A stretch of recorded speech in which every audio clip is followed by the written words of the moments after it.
Kwa ihinda gikiro kia maai iria-ini ria Naikuru undu umwe na maria mangi thiini wa gitaro kia Rift Valley gikoretwo gikiambatira, undu uria uthiite na mbere na gucungiriria micii, mathukuru undu umwe na biashara ingi iria irigiceirie maria maya kuhobanirio ni muiyuro wa maai. Na niguo gukurana gitumi kia kwambatira kwa gikiro kia maai maria-ini maya, gavana wa Naikuru uria urehera rikinyanjui ni athugundire kamiti ya mwanya mwambiriri-ini wa mwaka muhituku.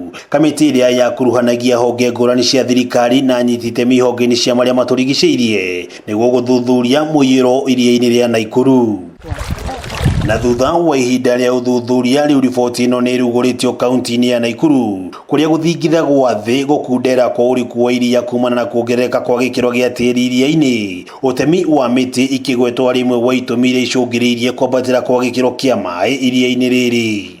Currently is heavily silted and about 1.5 meters of the lake's depth is actually occupied by sediment because of the poor agricultural practices upstream and of course all the mining activities and harvesting and all these. Ni muiyuro wacungiriirie guthamio kwa muingi micini yao na kumerio kwa migunda ni maai. Riboti ino ikiuga indo cia muigana wa ciringi bilioni 7 nicio cithukangitio ni muiyuro uyu na hari bata muingi kuriho hathara. Issues of compensation are critical. Resettlement of the people around that area is critical because the farmers lost over 70 acres of crop. Uthuthuria makiria ni wonanitie ati ndobori cia maai iria iri hakuhi na iria ria Naikuru ni ciongereire gikiro kia maai.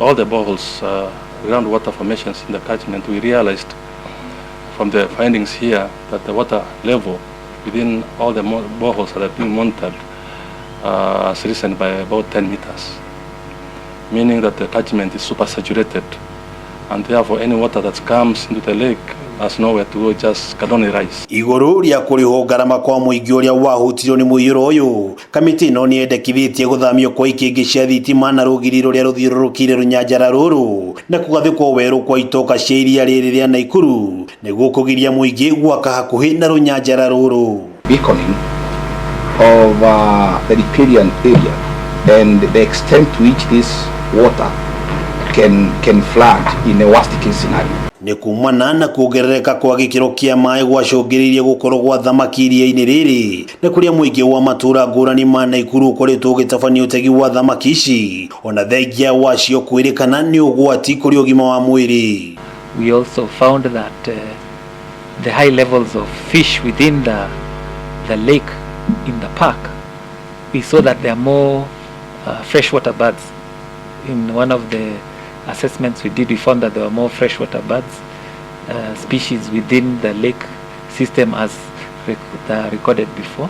Iguru ria uciuko cia muingi gutharikirwo ni nyamu cia githaka cikoretwo ciongererekete, mendekithia ma riboti ino magitanyo kumurika ugwati uyu. The rising levels of the lake has caused to the livelihoods, especially in Nakuru and also Naivasha in Kyoto. We were there, and I think in fact the lakes are not receded, especially in Naivasha.